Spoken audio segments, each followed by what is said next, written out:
Louvado seja nosso Senhor Jesus Cristo. Nós vamos dar continuidade à nossa reflexão e estudo sobre o livro do Eclesiastes, nosso 7º encontro. Vamos trabalhar Eclesiastes, capítulo 3, versículo de 9 a 15. Façamos a nossa leitura.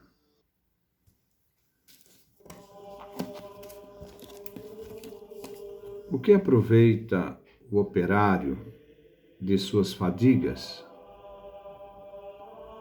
Observei todas as tarefas que Deus confiou aos homens para afligi-los.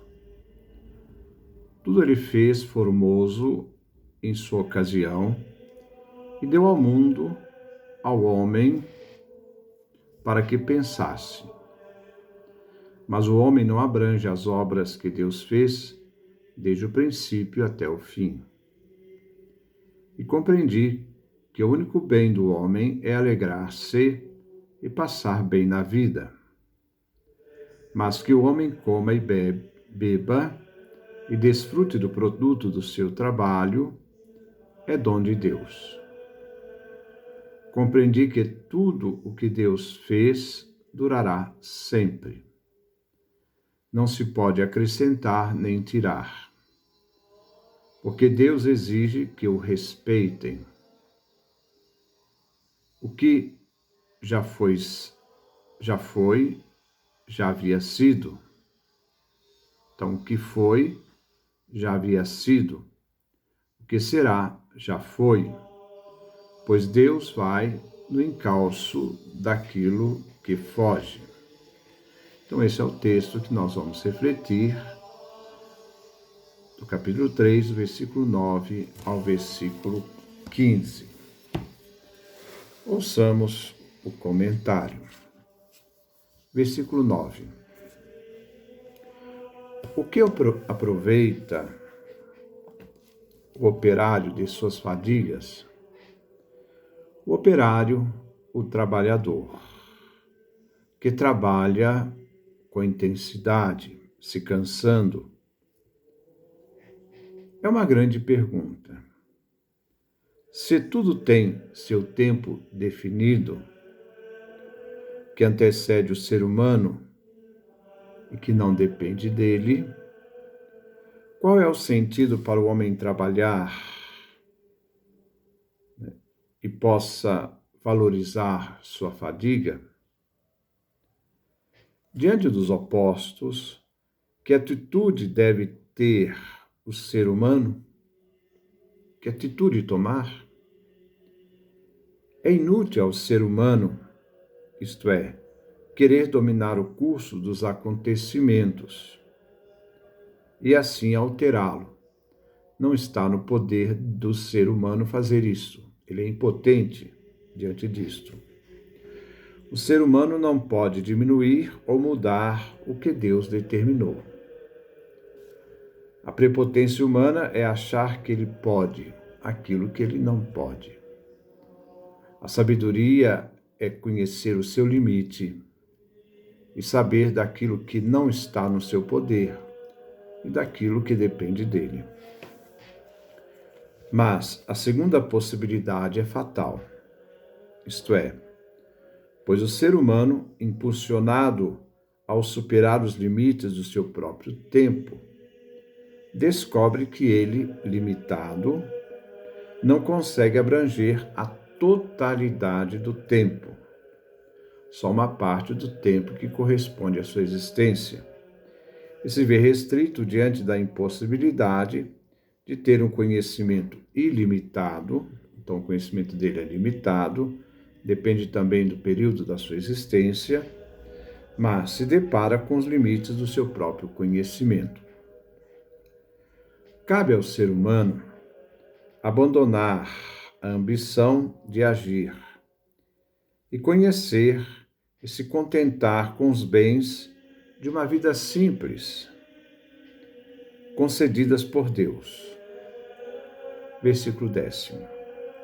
Observei todas as tarefas que Deus confiou aos homens para afligi-los. Aqui Coelete inicia uma nova sessão. Ele começa com o verbo observar. Ele já havia tratado no livro do Eclesiástico, no capítulo 1, versículo 13. A tarefa imposta por Deus aos homens, mas ele não fala da triste tarefa.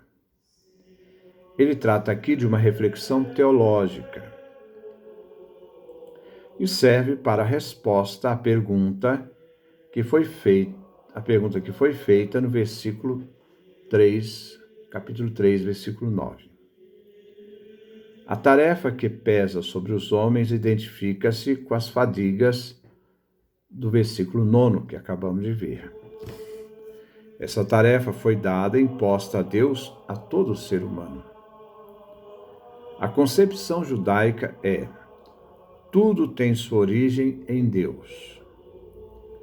Deus, ao impor uma tarefa, revela que a condição humana mostra que ele quis que o ser humano exista com todas as limitações próprias de suas criaturas. Versículo 11.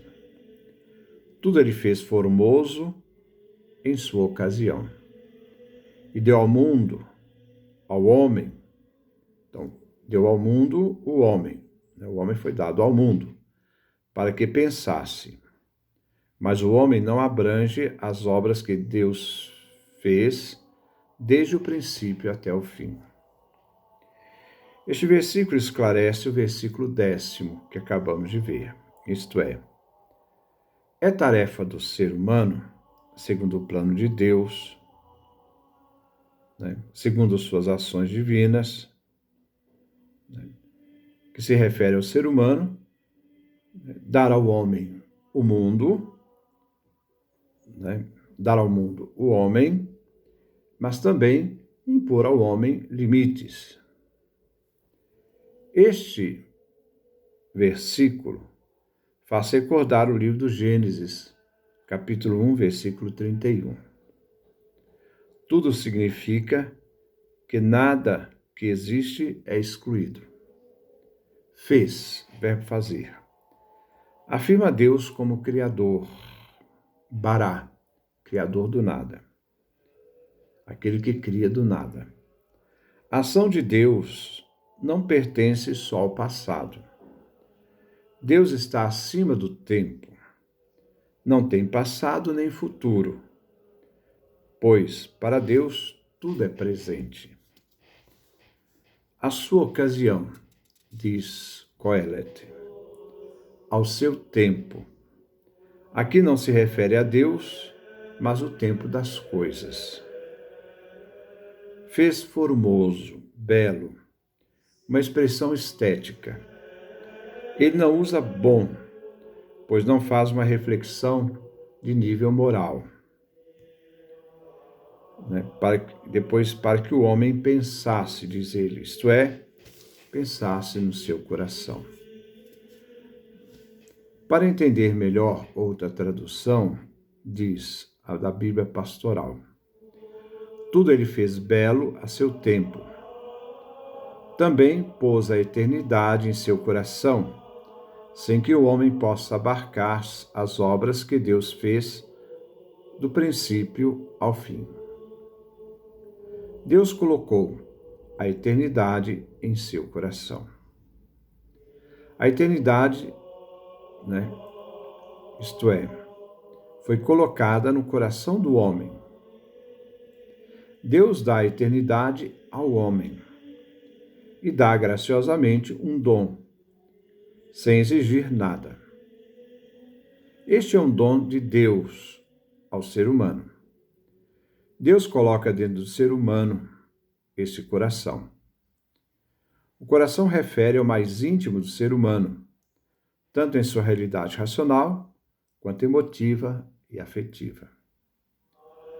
A eternidade colocada no coração do ser humano relaciona o homem com Deus, faz a relação do homem com Deus. Eternidade significa uma duração sem limites prefixados, dentro das fronteiras da vida terrestre, referência à fronteira da vida terrestre, que é uma vida temporal passageira. Se Deus fez tudo de modo perfeito e deu ao homem essa fonte de vida, que é a eternidade, faz com que o ser humano chegue a ter profundos conhecimentos de si mesmos, o ser humano tem profundos conhecimentos de si mesmo e de seu ambiente. Mas o ser humano tem que saber sobre sua humanidade e que ele não é Deus, conhecer seu limite. Se os homens compreendessem as obras de Deus, então eles iriam compreender os planos de Deus sobre sua obra. E assim, eles iriam se igualar a Deus. Mas isto é impossível. O ser humano não pode ocupar o lugar de Deus. Deus é maior que o homem. Deus excede nosso conhecimento. Versículo 12. E compreendi que o único bem do homem é alegrar-se e passar bem na vida. Compreendi, diz Coelete, no versículo 11. E Coelete faz uma dupla reflexão. Agora, compreendi de novo, isto é, o verbo compreender, sobre a ação criatora de Deus. Agora, outras refere sobre o plano de Deus sobre o homem. Compreendi que o único bem do homem. Nada há de melhor, senão alegrar-se e passar bem na vida. É uma concepção otimista e luminosa do modo de viver prático do ser humano, durante, então, aqui, a sua existência, os poucos dias que ele dispõe em sua vida. Versículo 13. Mas que o homem coma e beba e desfrute do produto do seu trabalho é dom de Deus. Mas, isto é, uma realidade que coloca um acréscimo, mas também é um esclarecimento do versículo 12. E concede a vida humana num sentido de uma vida profana, normal do ser humano, o comer, o beber e qualquer atividade produtiva. Comer e beber são necessidades físicas do ser humano, mas podem referir também a toda atividade que produz prazer dos sentidos. A comida e bebida não só têm a finalidade de manter a vida que recebemos, mas também como expressão de sentimentos mais profundos e nobres no ser humano, como o que é, isto é, o que é correto comer e beber. A hospitalidade, a amizade, a alegria, a festa. E assim completa o versículo 12. Alegrar-se e passar bem.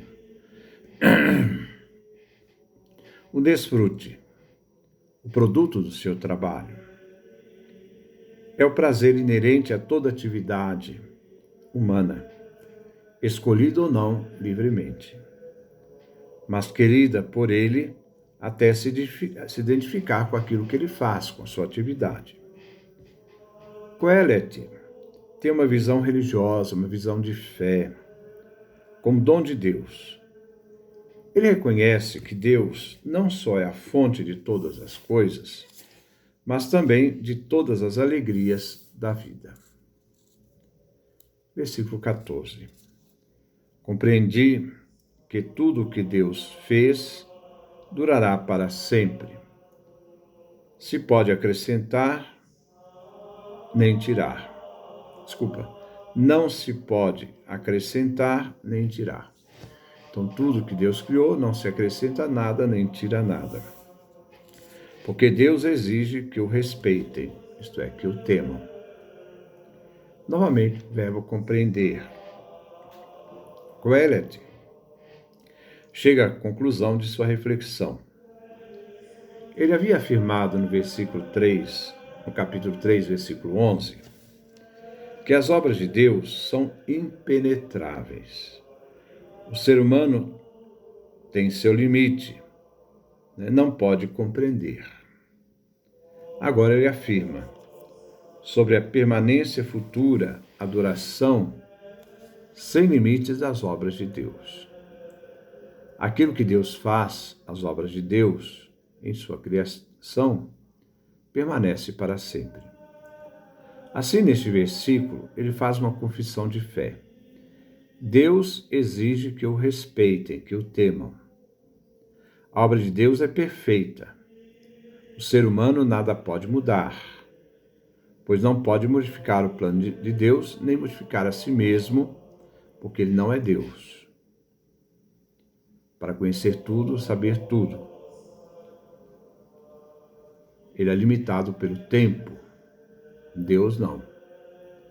O temor deve ser entendido como uma atitude de reverência do ser humano para com Deus, Criador, pois Deus é impenetrável. Versículo 15. O que foi, já havia sido. O que será, já foi. Pois Deus vai no encalço daquilo que foge. Se no versículo 14, Deus aparece como Senhor absoluto da criação e do homem, agora Coelete afirma o poderio divino na história sobre o tempo, presente, passado e futuro. O ser humano é passageiro e, então, não pode ser ele a referência do tempo que foge e escapa à sua própria realidade humana. Deus não está sujeito ao tempo, ele é eterno. Ele se separa do tempo. Ele supera o tempo, ele está para além do tempo. Ele atinge tanto ao mesmo tempo o passado quanto o futuro. Deus alcança e encontra o passado, mas o homem não. Ele está limitado ao tempo cronológico. Então, essa é a nossa reflexão. Que Deus nos dê a sua graça, a sua bênção, a sua face resplandeça sobre nós.